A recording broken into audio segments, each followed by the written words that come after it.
ఎవరి కోసం బ్రతకాలి? చెప్పు, ఎవరి కోసం బ్రతకాలి అనే సందిగ్ధంలో నన్ను పడేశావా?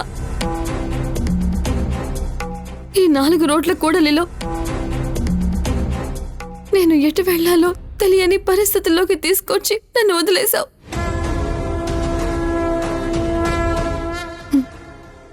మా నాన్నని ఆ ఊర్మిళ చంపేసినప్పుడే నాకు కూడా ఆ ఊర్మిళ చేతిలోనే చావుని ప్రసాదించుంటే నేను ఈరోజు ఇలా బాధలు పడుండేదాన్ని కాదు కదమ్మా.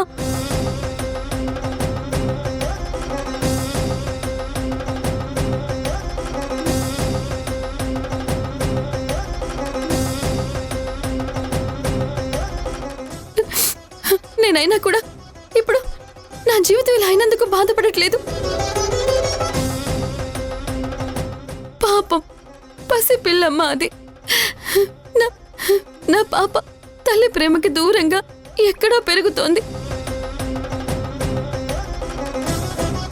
రేపొద్దున్న నాలాంటి కష్టాలే నా బిడ్డకి ఎక్కడ వస్తాయోనని భయంతో నీ దగ్గరకు వచ్చాను.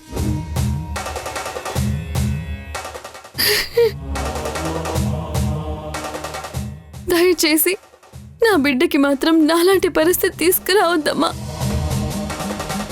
నా బిడ్డ ఎక్కడుందో ఎవరి దగ్గర ఉందో తెలిసినా నా బిడ్డ దగ్గరికి వెళ్ళి ప్రేమని పంచలేక నేను నరకం అనుభవిస్తున్నానమ్మా.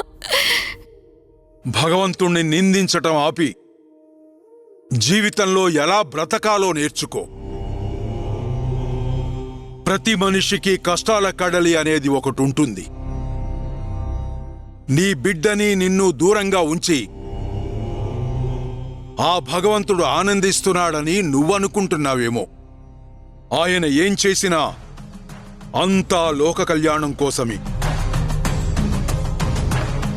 నువ్వు కష్టాలకు వెన్ను చూపేదానివే అయ్యుంటే ఆ అమ్మవారు నీకు అన్ని కష్టాలు పెట్టేదే కాదు. ఆ అమ్మకి తెలుసు నువ్వేం సాధించగలవో. నీతో లోక కళ్యాణం ఎలా జరిపించాలో తెలుసు.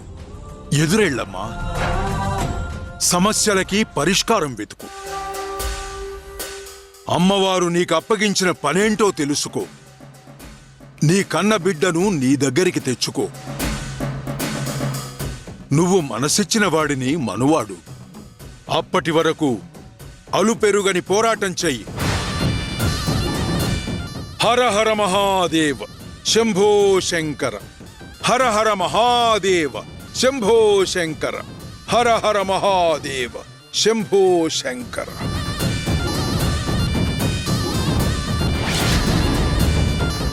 నిజమే, నేనెందుకు పారిపోవాలి? పారిపోను. నేనెందుకు ఓడిపోయానని ఒప్పుకోవాలి? ఒప్పుకోను. పోరాడతాను. నా కోసం కాకపోయినా నా పాప కోసం పోరాడతాను. తనకొక మంచి బంగారు భవిష్యత్తు ఇవ్వడం కోసమైనా పోరాడతాను. ఊర్మిళ లాంటి రాక్షసి చేతిలో నా బిడ్డ ఎట్టి పరిస్థితుల్లోనూ పెరగకూడదు. ఆ రాక్షసి దగ్గర పెరిగితే నా బిడ్డకు కూడా అలాంటి బుద్ధులే వచ్చే అవకాశం ఉంది. అందుకే అమ్మా, ఎలా అయినా సరే సాధిస్తాను. నా బిడ్డని నేను దక్కించుకుంటాను. నా ప్రేమని కూడా గెలిపించుకొని తీరుతాను.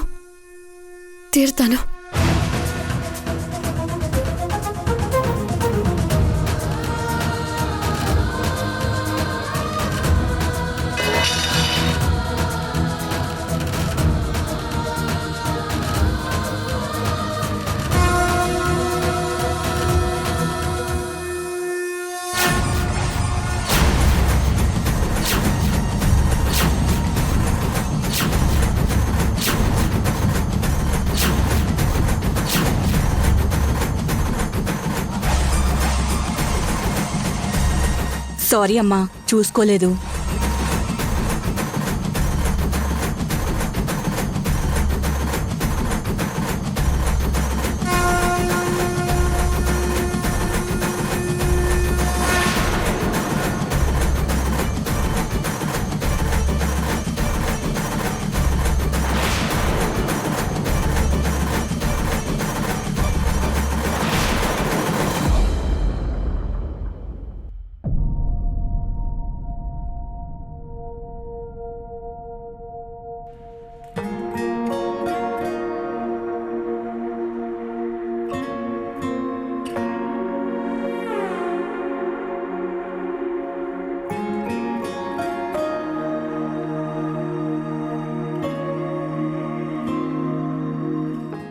ఒంటరిగా ఎన్ని నిద్రలేని రాత్రులు గడిపినా ఎంత ఆలోచించినా యశోద సమస్యకి పరిష్కారం దొరకదు.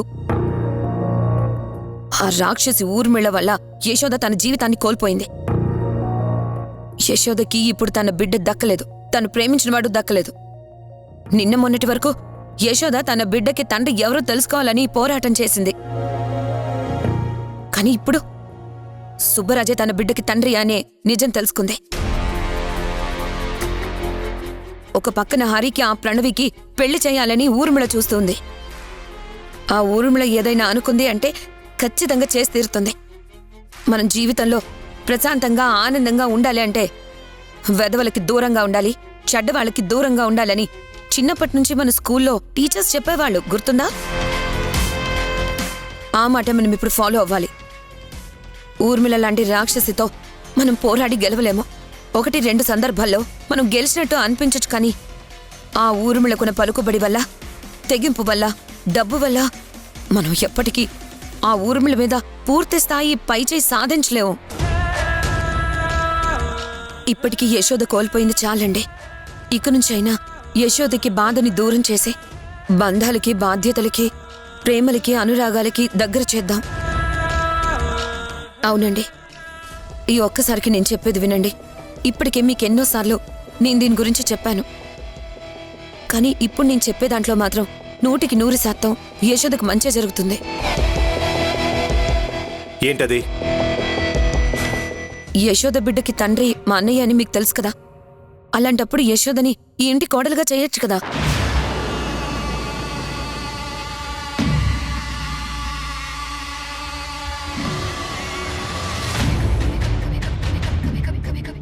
దాని గురించి మీకు ఎన్నిసార్లు చెప్పినా ఆలోచించడం మానేస్తున్నారు. మా అన్నయ్య నిన్న మొన్నటి వరకు ఏ పని చేయలేదు. ఇప్పుడు ఊర్మిళ దగ్గర యశోద కోసమే పనిలో జాయిన్ అయ్యాడు. కావాలంటే యశోద కోసం ఆ పని మానేస్తాడు. యశోద మా అన్నయ్య జీవితంలోకి వస్తే మా అన్నయ్య జీవితం మారిపోతుంది. మనందరి తలరాతలు మారిపోతాయి.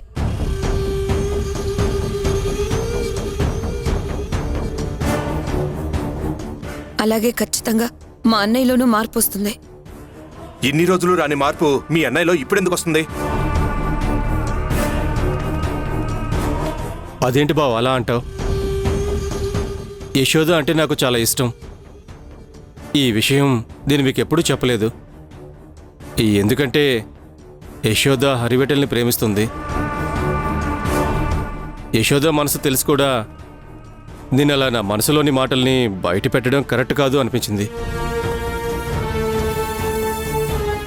అందుకే నా మనసులోని ఇష్టాన్ని నేను అలాగే అణచివేసుకున్నాను.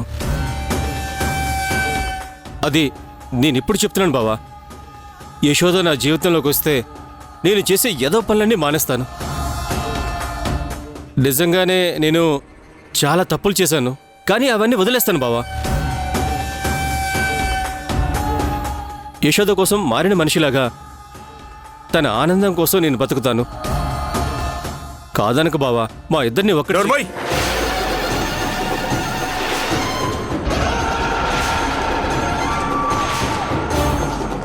ఇప్పటికే నా చెల్లి సగం పైన జీవితాన్ని కోల్పోయినట్టు అనిపిస్తుంది. ఇప్పుడు మళ్ళీ నేను సుబ్బరాజ్కి పెళ్లి చేసి తన మనసుని ఇంకా బాధ పెట్టి జీవితాంతం తను చిత్రవద అనుభవించేలా చేయలేను.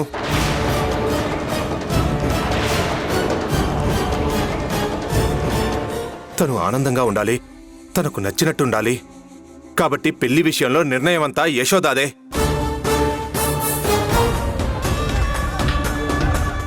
దయచేసి ఇంకోసారి నా దగ్గర ఈ టాపిక్ తీసుకురాకండి.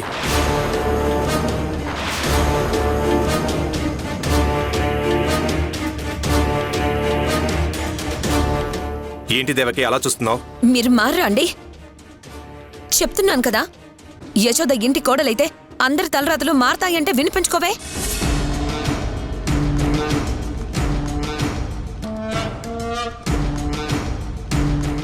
ఎలా మారతాయి? ఎందుకు మారతాయి? తన జీవితం ఇంకా అంధకారంలోకి వెళ్తుంది. ఆపవయ్యా ఇంకా.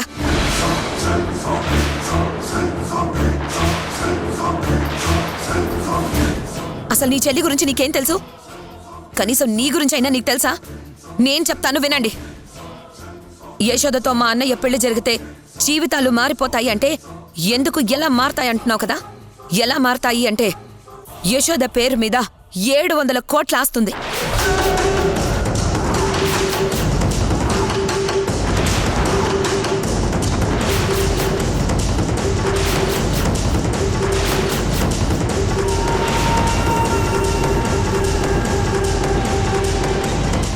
అంతేకాదు, నీ పేరు మీద కూడా 500 కోట్ల ఆస్తుంది.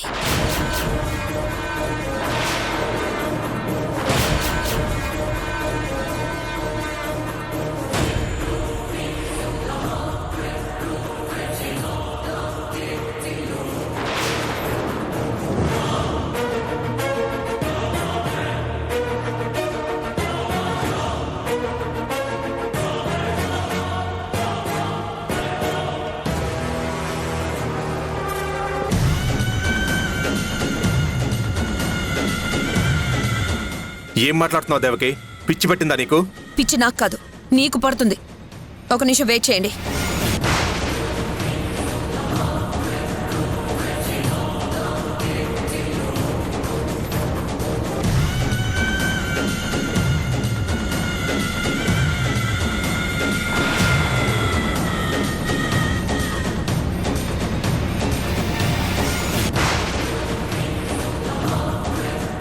చూడు, 1200 కోట్ల ఆస్తి నీ చేతుల్లో ఉంది. చూడు.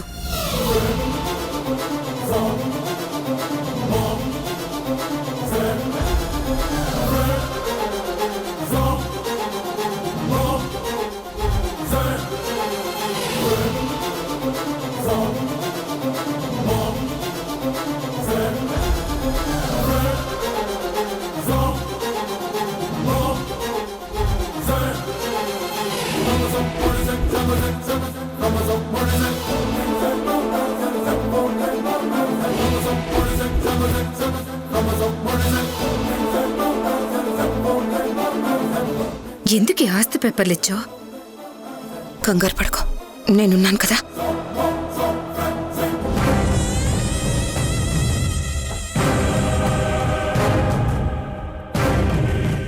దేవకి, ఇదంతా నిజమేనా? మీరు ఆడుతున్న కట్టుకథ కాదు కదా? ఆస్తి విషయంలో, డబ్బుల విషయంలో ఎవరైనా కట్టుకథలు అల్లుతారా? నిజం ఇది. మీ నాన్నగారు మీ పేరు మీద రాసిన వీల్నామా. ఇవన్నీ మీ దగ్గరికి అలా వచ్చాయి? మా అన్నయ్య తీసుకొచ్చాడు. ఆ రాక్షసి ఊర్మిళ్ళ దగ్గర మీ ఆస్తి పేపర్లుంటే చూసి తీసుకొచ్చాడు. మా అన్నయ్య మీకెంత మేలు చేశాడో చూసారా?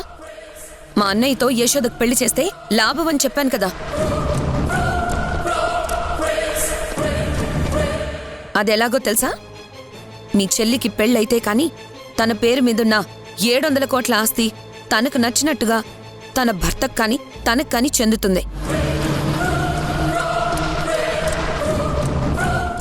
అదేదో మా అన్నయ్యకి యశోదనిచ్చి పెళ్లి చేస్తే నీ పేరు మీదున్న 500 కోట్లు, యశోద పేరు మీదున్న 700 కోట్లు, మొత్తం 1200 కోట్లు మందవుతుంది. మన తలరాతలే మారిపోతాయండి. అప్పుడు మనం ఆనందంగా ఉండొచ్చండి. మనం కూడా ఊర్మిళలాగా ధనవంతులు అవ్వచ్చు. అప్పుడు మన నీడను కూడా ఆ ఊర్మిళ టచ్ చేయలేదు.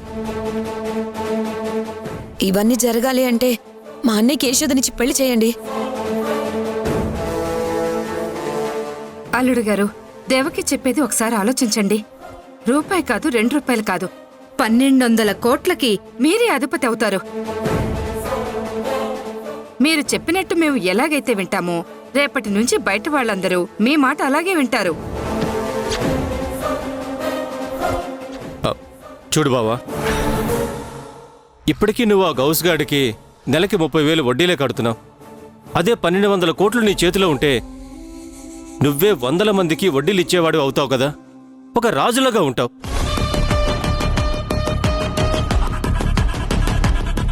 మీ నాన్నగారి కోరిక నెరవేరుతుంది. అసలే మీది రాజవంశం కదా. మళ్ళీ ఈ తరానికి నువ్వు రాజు అవుతావు బావా. నేను నువ్వు చెప్పినట్టే నడుచుకుంటాను బావా. నీ కాళ్ళ దగ్గర కుక్కలా పడి ఉంటాను. నేను ప్రేమించిన యశోదని నాకు దక్కేలా చేయి బావా. ప్లీజ్ బావా, నీ కాలు పట్టుకుంటాను బావా. లే, మధు, వీళ్ళ ఆస్తి గురించి మాట్లాడుతున్నారు కానీ నాకు ఆస్తితో పాటు యశోద జీవితం కూడా కనబడుతుంది. యశోద బిడ్డకి తండ్రి సుబ్బరాజు అయ్యాడు. అది ఎలా అయ్యాడనేది ఎవరూ పట్టించుకోరు కానీ బయట సమాజానికి మాత్రం సుబ్బరాజు కూతురంట కదా అనే అంటారు. యశోదని వేరే పెళ్లి చేసుకునే వాళ్ళు కూడా ఆ విధంగానే ఆలోచిస్తారు. ఒకవేళ చేసుకోవడానికి వచ్చిన ఊరిమిళ చేసుకోనిస్తుందో లేదో తెలియదు. కాబట్టి సుబ్బరాజుకి యశోదకి పెళ్లి చేస్తేనే మంచిదని నాకనిపిస్తుంది. ఆ పెళ్ళంటూ జరిగితే యశోద ఈ ఇంట్లోనే ఉంటుంది. ఏదో ఒకటి చేసి ఆ ఊరిమిళ దగ్గర నుంచి నీ మేనకోళ్ళను కూడా తీసుకొచ్చేయచ్చు. అప్పుడు అందరం ఆనందంగా బతకొచ్చు. ఈ ఒక్కసారికి మా అందరి మాట వినండి. అందరూ ఆనందంగా ఉంటాం. ఆ ఊరిమిళ కూడా మన జోలికి రావాలంటే 1కి 10 సార్లు ఆలోచిస్తుంది. దేవకి, ఇక ఈ టాపిక్ ఇంతటితో వదిలేయండి. బావని ఆలోచించుకోనివ్వండి. బావ ఆలోచించుకొని మనకి ఏదో ఒక విషయం చెప్తాడు. వెళ్ళండి మీరు, వెళ్ళండి. మీరు కూడా వెళ్ళండి. దేవకి వెళ్ళు.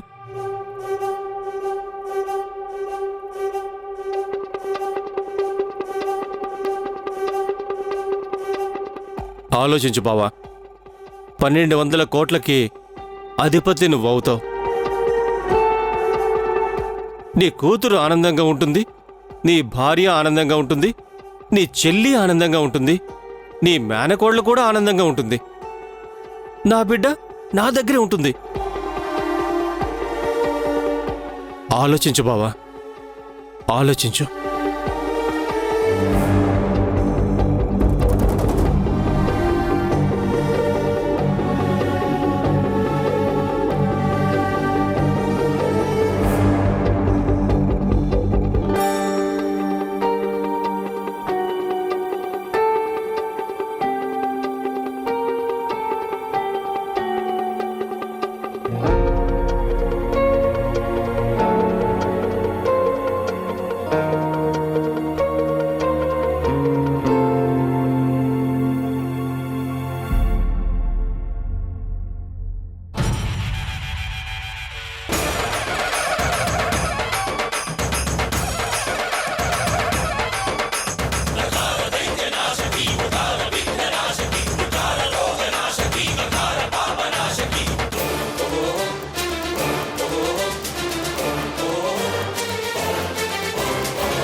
కాలాగ్ని గుండెల్లో జ్వాలాగ్ని చేతుల్లో ప్రేతాగ్ని శ్వాసిస్తే విషమాగ్ని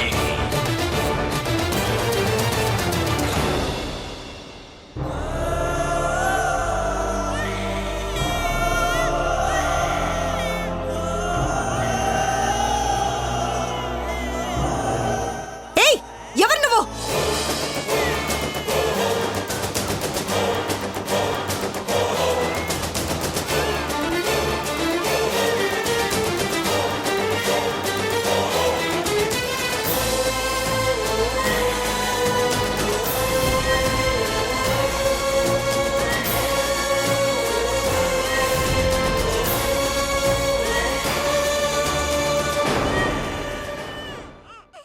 చెప్పింది నీకే. ఎవరు నువ్వు?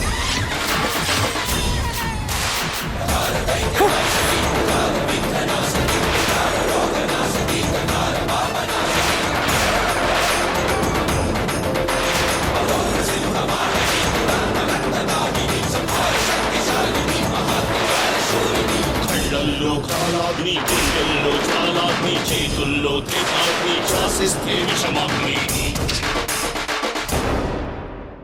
నా ఇంటికి వచ్చి పాపని తీసుకెళ్దాం అనుకుంటున్నావే? నిన్ను వదల్నే. ఏం చేస్తావ్? చంపుతావా? చంపు. చావంటే భయపడడానికి నేను ఊర్మిళ అనుకున్నావా? కాదు, యశోద, గజపతి రాజు కూతుర్ని. అనవసరంగా నా జోలికి, నా కూతురు జోలికి రాకు. ఈ రోజు నిన్ను చంపినా చంపేస్తాను. పిన్నివని కూడా చూడను. హరి, సంజయ్, నీరజ. యశోద